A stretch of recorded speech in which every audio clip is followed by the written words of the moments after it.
जीत और हार। जीत और हार आपकी सोच पर निर्भर करती है। मान लो तो हार होगी और ठान लो तो जीत होगी, क्योंकि इस दुनिया में असंभव कुछ भी नहीं। हम वो सब कर सकते हैं जो हम सोच सकते हैं, और हम वो सब सोच सकते हैं जो आज तक हमने कभी नहीं सोचा। आदाब, नमस्कार, सत श्री अकाल दोस्तों। दिस इज आरजे अमायका और आप सुन रहे हैं दी अमायका शो। क्रिकेट में वर्ल्ड कप, जिस पर पूरी दुनिया की नज़र टिकी होती है। 3 world cup, ICC under 19 2000 world cup, world cup 2007 और वर्ल्ड कप 2011। ये तीनों वर्ल्ड कप इंडिया ने जीते, जिसमें एक शख्स का बहुत बड़ा योगदान है। इनकी लाइफ में परेशानियां कम नहीं थी, यहाँ तक कि उस वक्त वो कैंसर की बीमारी से लड़ रहे थे। तो कैसी थी इनकी जर्नी, चलिए शुरू करते हैं। एक लड़का जिसका बर्थ 12 दिसंबर 1981 को पंजाब के चंडीगढ़ में हुआ। इनके फादर योगराज सिंह भारत के फास्ट बॉलर रह चुके हैं, यहाँ तक कि ये पंजाबी और बॉलीवुड मूवीज भी करते हैं। अगर आपने भाग मिल्खा भाग मूवी देखी हो तो उसमें जो कोच का किरदार निभाने वाले शख्स हैं वो यही थे। इनकी माँ शबनम सिंह एक हाउसवाइफ हैं। आपको बता दूं, ये खुद एक चाइल्ड एक्टर रह चुके हैं और कई मूवीज में इन्होंने अपनी आवाज भी दी। एजुकेशन की बात की जाए तो स्टार्टिंग की पढ़ाई इन्होंने चंडीगढ़ के डीआईवी कॉलेज से ही की, पर कुछ फैमिली प्रॉब्लम्स की वजह से इनके पेरेंट्स का तलाक हो गया और ये अपनी माँ शबनम सिंह के साथ रहने लगे। स्पोर्ट्स की बात करें तो इन्हें बचपन में टेनिस और रोलर स्केटिंग में काफी इंटरेस्ट था, और यही रीजन था कि इन्होंने अंडर 14 में नेशनल रोलर स्केटिंग चैंपियनशिप जीता। हालांकि इनका इंटरेस्ट क्रिकेट में भी था और इनके फादर चाहते थे कि ये क्रिकेट में अपना कैरियर चुने, और सिर्फ 11 साल की छोटी सी एज में इन्होंने अपने कैरियर की शुरुआत की। पंजाब अंडर 12 में जम्मू कश्मीर के खिलाफ अंडर 16 में इन्होंने अपनी पहली पारी खेली, पर यह चर्चा में तब आए जब उन्होंने पंजाब क्रिकेट टीम से खेलते हुए 358 रन बनाए, और इसी परफॉर्मेंस को देखते हुए सन 2000 में इन्हें अंडर 19 वर्ल्ड कप के लिए अंडर 19 क्रिकेट टीम में शामिल किया गया, और वह मैच ये जीत भी गए, जिससे कि ये सभी की नजरों में आ गए, और इस वजह से इन्हें आईसीसी नॉकआउट ट्रॉफी के लिए इंडियन टीम में सिलेक्ट कर लिया गया। लेकिन ये टूर्नामेंट इंडिया टीम जीत नहीं पाया, पर फिर भी इनका परफॉर्मेंस काफी जबरदस्त रहा। वहीं 2002 में नेशनल सीरीज में इन्होंने मोहम्मद कैफ के साथ मिलकर भारत को बहुत बड़ी जीत दिलाई, जो आज तक कोई भी क्रिकेट लवर नहीं भूल पाया होगा। इसी तरह जब 2007 का आईसीसी T20 वर्ल्ड कप का जो खिताब है वह भी इनके सपोर्ट के बिना शायद मुमकिन नहीं हो पाता। 2008 में चेन्नई ने इंग्लैंड को हराने के लिए इन्होंने अकेले 85 रन बनाए और सचिन तेंदुलकर सर के साथ मिलकर 163 रनों की जबरदस्त पारी भी खेली, और ये पारी हिंदुस्तान का सबसे बड़ा रन स्कोर बन चुका था। उसके बाद बात करें 2011 के वर्ल्ड कप की, जो इंडिया में होने वाला था, तो इनकी एक विश थी कि कैसे भी करके ये हिंदुस्तान के लिए और खासकर सचिन सर के लिए ये मैच जीते, क्योंकि बहुत सालों के बाद इंडिया में ये वर्ल्ड कप होने वाला था। और सबसे बड़ी बात, सचिन तेंदुलकर का ये आखिरी वर्ल्ड कप था। लेकिन कहते हैं कोई भी सक्सेस आसानी से नहीं मिलती जब तक कि उसमें मुश्किलें ना आए, या कह सकते हैं कि जितना स्ट्रगल होता है सक्सेस का मजा उतना ही मिलता है।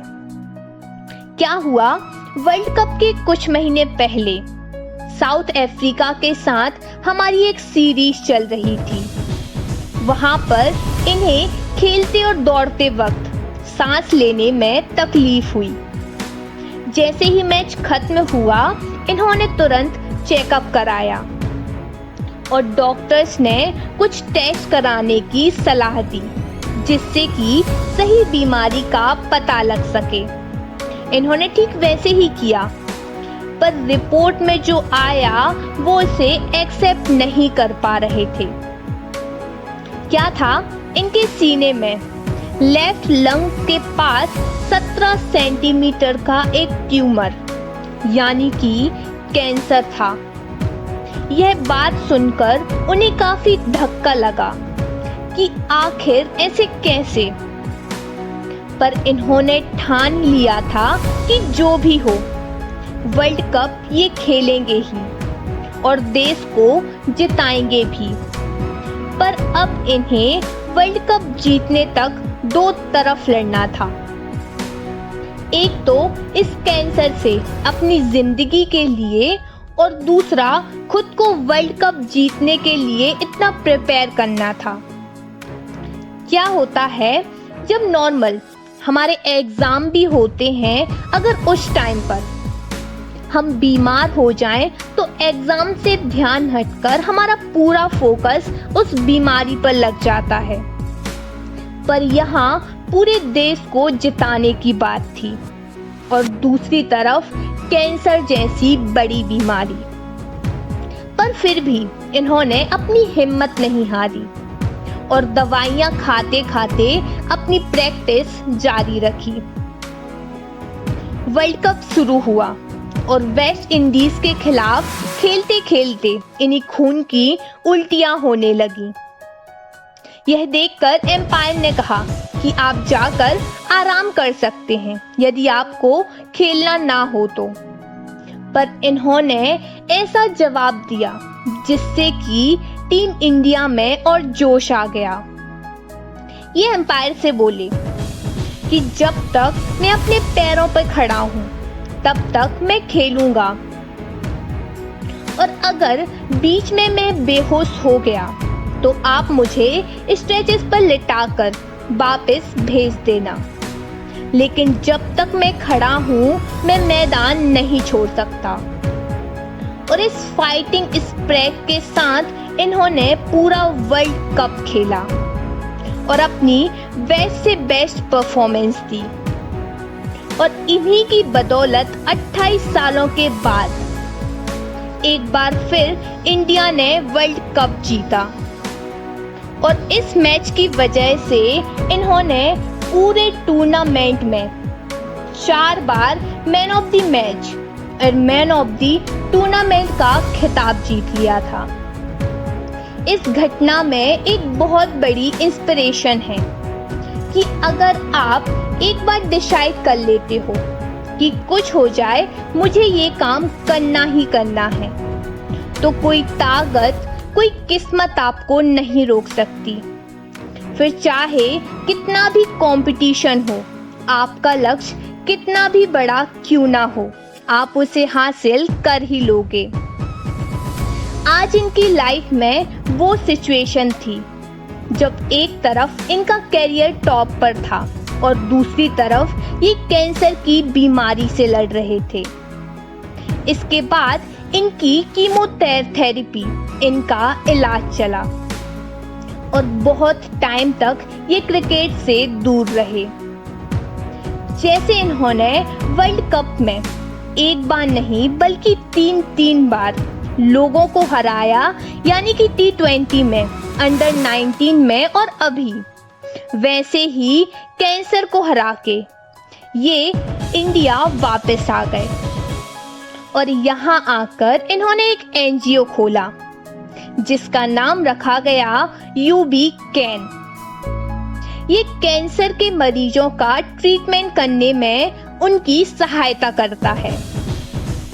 सितंबर 2014 में न्यूजीलैंड के खिलाफ खेलते हुए इन्होंने क्रिकेट टीम में वापसी की और 2014 में ही ये IPL के सबसे महंगे प्लेयर बन गए, जिन्हें 14 करोड़ में खरीदा गया। क्या आप जानते हैं ये कौन है? क्रिकेट टीम की लाइफ कहे जाने वाले the one and only Yuvraj Singh. 2012 में हमारे देश के राष्ट्रपति प्रणब मुखर्जी ने युवराज सिंह को अर्जुन पुरस्कार से सम्मानित किया।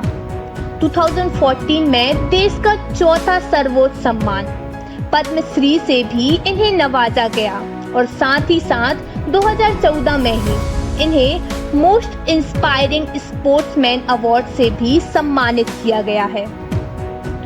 युवराज सिंह ने अपनी ऑटोबायोग्राफी भी लिखी है जिसका नाम है the test of my life, from cricketer to cancer and back.